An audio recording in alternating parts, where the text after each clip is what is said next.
কোনো বিনিময়ও কাজে আসবে না। এখন একটাবার চিন্তা করেন, আমরা দুনিয়ার পিছনে পড়ে গেছি, একটাবারও আমরা চিন্তা করি নাই যে দুনিয়া দুনিয়া করতেছি, এই দুনিয়াই একদিন আমাদেরকে ঘাড় ধাক্কা দিয়ে তার থেকে বের করে দিবে। এই চিন্তা আমরা কেউ করি নাই। তা আল্লাহ তাআলা এই কথাকেই ইঙ্গিত করে এই আয়াতটি আল্লাহ তাআলা নাজিল করেছেন সূরা বাকারার 48 নম্বর আয়াতের ভিতরে। আল্লাহ বলতেছেন, ওই দিনকে ভয় করো যেই দিন কোনো বিনিময় কাজে আসবে না, যেই দিন কোনো ওজর কাজে আসবে না। ওজর মানে মুসলমান ভাইজানরে আমার ভালো করে মনোযোগ দিয়ে শুনবেন, কোনো ওজর কাজে আসবে না। আল্লাহ তাআলা এই কথা বললেন। একটাবার মাথায় হাত দিয়ে চিন্তা করেন, দুনিয়ার মধ্যে যে নেত্রীর পিছনে এত ঘোরাঘুরি করলাম, একটু মুসিবতে পড়িয়াই নেত্রী আমাদেরকে ফালায় দৌড়, ঠিক কিনা বলেন? দুনিয়ার মধ্যে যদি অবস্থা হয়, সামান্য মুসিবতের মধ্যে পড়িয়াই যদি নেত্রী ফালায় দৌড় মারে, রোজ কিয়ামতের ময়দানে যেদিন মাথার এক ব্রিক উপরে সূর্য চলে আসবে, যেই দিন সূর্যের তাপে মাথার মগজগুলো ভাতের মারের মতো পড়তে থাকবে, দুনিয়াতে যদি নেত্রী তোমাকে ছাড়িয়া পালাইয়া যায়, ওই নেত্রী কেমনে পারে কিয়ামতের ময়দানে সুপারিশ করতে? মাথার মগজগুলো যখন ভাতের মারের মতো পড়তে থাকবে, ওই দিন ওই নবীকেই তোমার কাজে আসবে। কি উপায় হবে আমার মরণে, কি উপায় যে হবে আমার হাসরে, কি উপায় হবে আমার মরণে, কি উপায় যে হবে আমার হাসরে। ওরে মুসলমান, পালানোর কোনো রাস্তা নাই, কোনো রাস্তা নাই। কোরআনের মহাব্বত, কোরআনের ভালোবাসা অন্তরের মধ্যে ঢুকাও। কোরআনকে ভালোবাসতে গিয়া, কোরআনকে মহাব্বত করার কারণে মক্কা নগরীর কত মানুষেরা, কত জাহান্নামী মানুষেরা, যাদের উপর জাহান্নাম ওয়াজিব হয়েছিল, কোরআনকে মহাব্বত করার কারণে, কোরআনকে ভালোবাসার কারণে ওই সব মানুষকেই আল্লাহ তাআলা আবার জান্নাত ওয়াজিব করে দিয়েছেন। হযরত ওমরে ফারুকের জিন্দেগির দিকে তাকাও। হযরত ওমরে ফারুক যখন ইসলাম গ্রহণ করেন নাই, হাতের মধ্যে তরোয়াল নিয়া ওমরে ফারুকের কানের মধ্যে যখন খবর চলে গেছে আব্দুল্লাহর ছেলে মুহাম্মদ নতুন একটা ধর্ম নিয়া সেই ধর্মের মধ্যে মক্কার মানুষদেরকে ঢুকাইতেছে, হযরত ওমরে ফারুকের মাথা গরম হয়ে গেছে। হযরত ওমরে ফারুক হাতের মধ্যে তরোয়াল নিয়া ঘোড়ার উপর সওয়ার করিয়া নবীজির গর্দান কাটার জন্য যাইতেছে। কি পরিমাণ সন্ত্রাসী মেজাজ! রাস্তার মধ্যে কে যেন একটাই দিছে, একটা দিয়ে বলো ওমর। হাতের মধ্যে তরোয়াল নিয়া মুখ বর্ণ লাল করিয়া রাগের মাথায় কোথাও যাও হে ওমর। ওমরে ফারুক ডাকতে বলে, আব্দুল্লাহর ছেলে মুহাম্মদ, নতুন একটা ধর্ম নিয়া সেই ধর্মের মধ্যে মক্কার মূর্খ মানুষদেরকে ঢুকাইতেছে, সেই মুহাম্মাদের গর্দান কাটার জন্য যাইতেছে। সেও আছে না ব্যক্তি ডাকতে বলে, ওমর, যে মুহাম্মাদের গর্দান কাটার জন্য যাইতেছো, তুমি আগে তোমার নিজের ঘর ঠিক করো, তারপরে মুহাম্মাদের গর্দান কাটিও। হযরতে ওমরে ফারুক ডাকতে বলে, কেন, কি হয়েছে? সেই লোকটি ডাকতে বলে, তোমার নিজের বোন এবং বোনের জামাই কালেমা পড়ে মুসলমান হয়ে গেছে। হযরত ওমরে ফারুকের মাথার মধ্যে রক্ত উঠে গেছে। হযরত ওমরে ফারুক বোনের বাড়ির দিকে রওনা দিয়ে দিছে। বোনের বাড়ির মধ্যে যখন চলে গেছে, হযরত ওমরে ফারুকের বোন ওমরে ফারুককে দেখার সঙ্গে সঙ্গে মনে মনে ভাবতেছে, আজকে আমাদের শেষ দিন, আমরা মুসলমান হয়ে গেছি। এই খবর ওমরের কানে চলে গেছে, আজকে আমাদের শেষ দিন হতে চলেছে। কিন্তু না না, আল্লাহ যাকে হেদায়েত দেয়, দুনিয়ার কোনো মন্ত্রী, দুনিয়ার কোনো নেতা, দুনিয়ার কোনো মিনিস্টার কিন্তু আসিয়া ঠেকাতে পারে না। হযরতে ওমরে ফারুকের নজর পড়ে গেছে কোরআনের দিকে। মক্কার মানুষের ভাষা তো আরবি, কোরআনের ভাষা সে বুঝতে পারছে। কোরআনের ভাষা বুঝতে পারিয়া মনে মনে চিন্তা করতেছে, এত সুন্দর সুন্দর কথা, এত সুন্দর সুন্দর বাণী দুনিয়ার কোনো মানুষ তো বলতে পারে না। হযরতে ওমরে ফারুক তার বোনকে ডাকতে বলে, বোন, এত সুন্দর কথার কিতাব তোমাকে কে দিল, এর রহস্যটা কি? হযরতে ওমরে ফারুকের বোন ডাকতে বলে, ভাই, এই কিতাবের রহস্য তো জানা নাই, তবে এই কিতাবটা আমাকে যে দিয়েছে আব্দুল্লাহর ছেলে মুহাম্মদ, তার কাছেই যদি যাও এই কিতাবের পূর্ণ রহস্যটা তুমি পাইবা। হযরতে ওমরে ফারুক ডাকতে বলে, তাড়াতাড়ি করিয়া মুহাম্মাদের কাছে নিয়ে যাও। আমাদের নবীজিকে যখন, আমাদের নবীজির দরবারে যখন হযরতে ওমরে ফারুককে যখন নিয়ে যাওয়া হলো, হযরতে ওমরে ফারুক নবীজির দরজায় গিয়া কোরআনের তেলাওয়াত শুনেছে। নবী আমার ওই দিকে কোরআন তেলাওয়াত করতেছেন। ওয়া মাকারু ওয়া মাকারাল্লাহ ওয়াল্লাহু খায়রুল মাকিরিন। কোরআনের আজমত, কোরআনের ভালোবাসা, কোরআনের যে তাজাল্লি হযরত ওমরে ফারুকের মনের মধ্যে ধরে গেছে। হযরত ওমরে ফারুকের মনের মধ্যে আগুন লেগে গেছে। এত সুন্দর সুন্দর কথা দুনিয়ার কোনো বিজ্ঞানী, দুনিয়ার কোনো দার্শনিক, দুনিয়ার কোনো বুদ্ধিজীবীরা বলতে পারে না। এত সুন্দর সুন্দর কথা দুনিয়ার কোনো নেতারা বলতে পারে না। এত সুন্দর সুন্দর কথা দুনিয়ার কোনো মানুষ, সাধারণ মানুষ ও সাধারণ মানুষও বলতে পারে না। অবশ্যই এর পেছনে কোনো রহস্য আছে। নবীজিকে ডাকতে বলে, আব্দুল্লাহর ছেলে মুহাম্মদ, এখনই আমার হাতটা ধরে কালেমা পড়ায়া দাও। সেই কালেমা আমরাও সকলে পড়ি, লা ইলাহা ইল্লাল্লাহু মুহাম্মাদুর রাসূলুল্লাহ।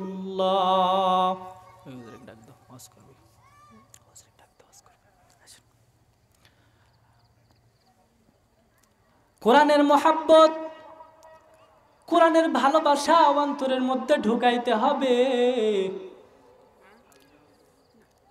আমরা ভাগ্যক্রমে এমন একটা কিতাব আমরা পেয়েছি, যেই কিতাবের মধ্যে কোনো ভুল নাই, যেই কিতাবের ভুল ধরতে গিয়া এই আমেরিকার বড় বড় বিজ্ঞানী, বড় বড় দার্শনিক, বড় বড় বুদ্ধিজীবীরা কোরআনের ভুল ধরতে গিয়া নিজেদের জীবনের কোটি কোটি ভুল বের হয়ে তারা মুসলমান হয়ে গেছে। জোরে জোরে বলেন সুবহানাল্লাহ।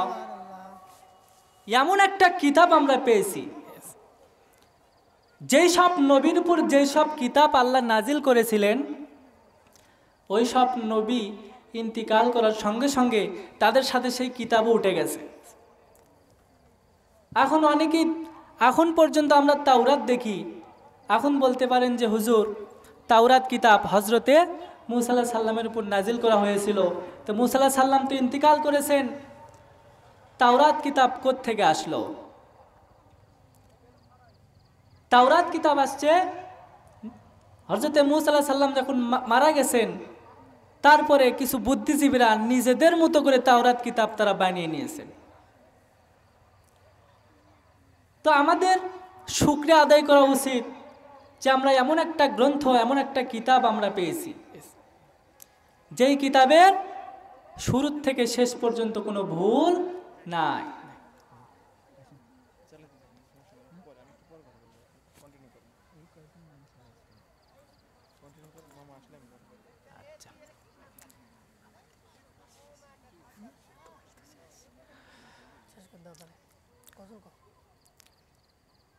আমাদের কোরআনকে মহাব্বত করতে হবে। কেমন মহাব্বত?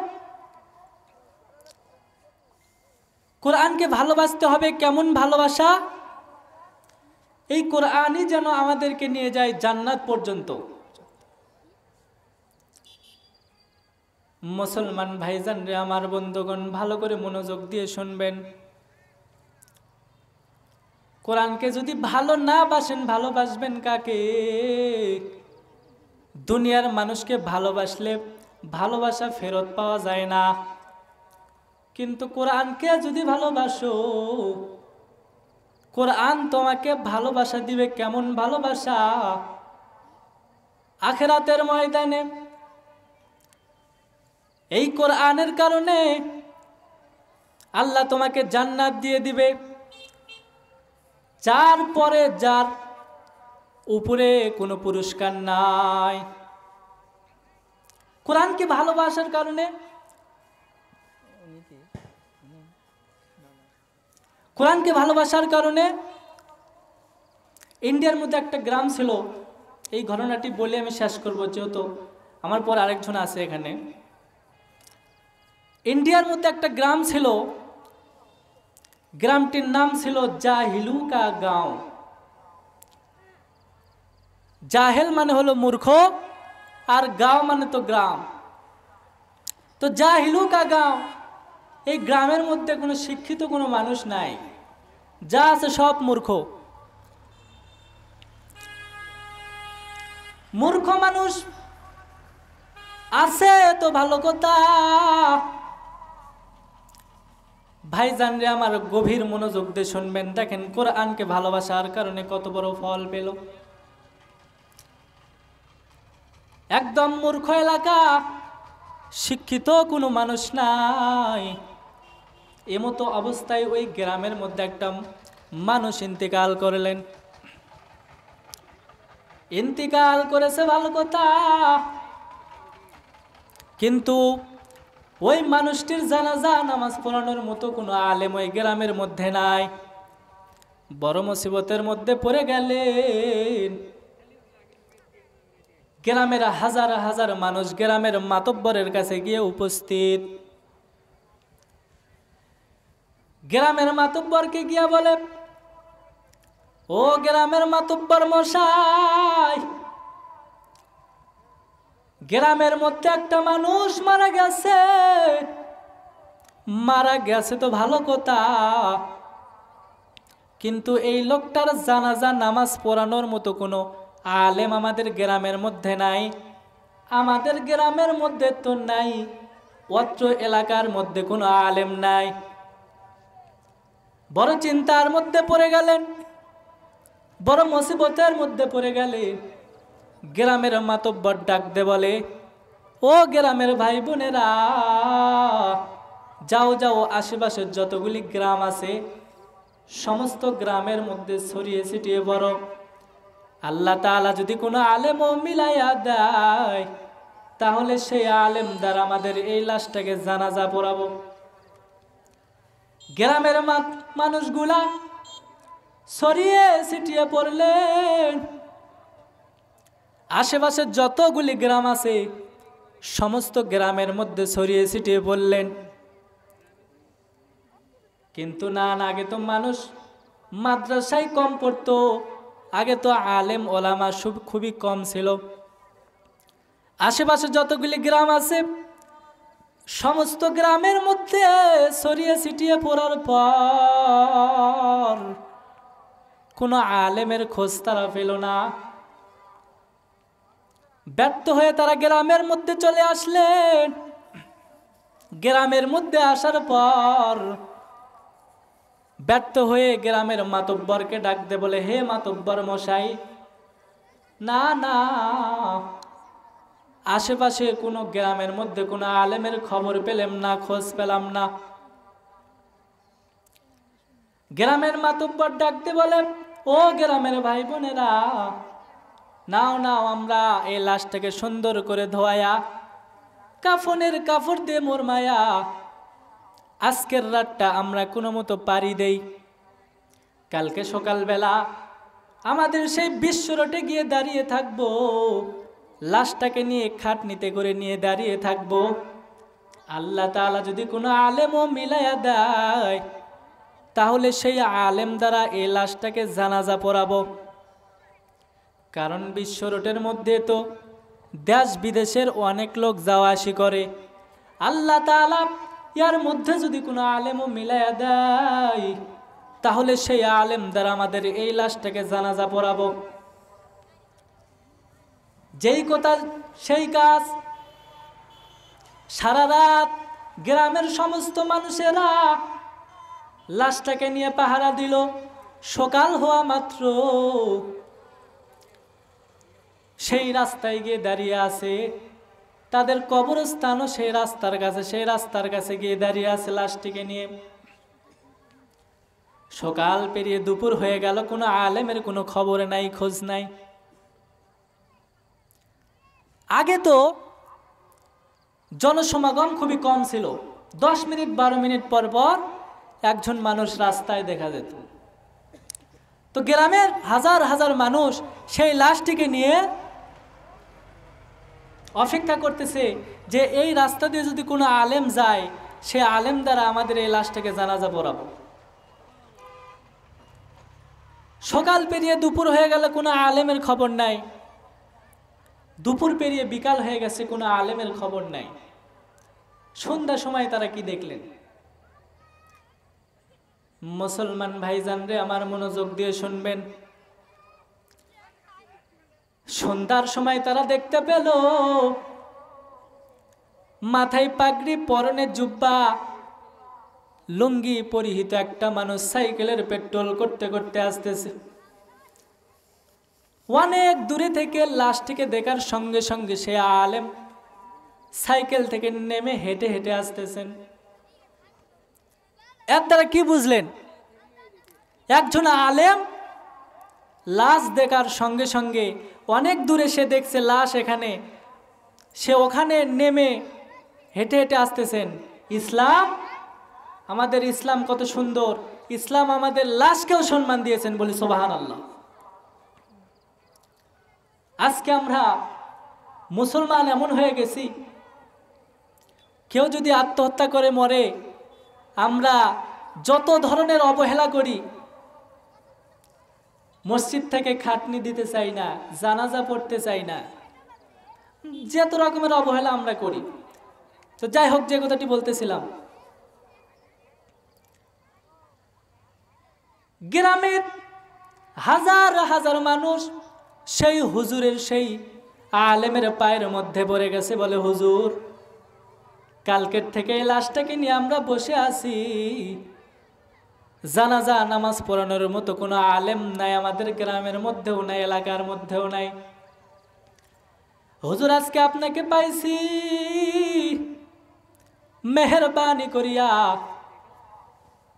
এই লাশটাকে একটু জানাজা নামাজ পড়ায় সাহায্য করি।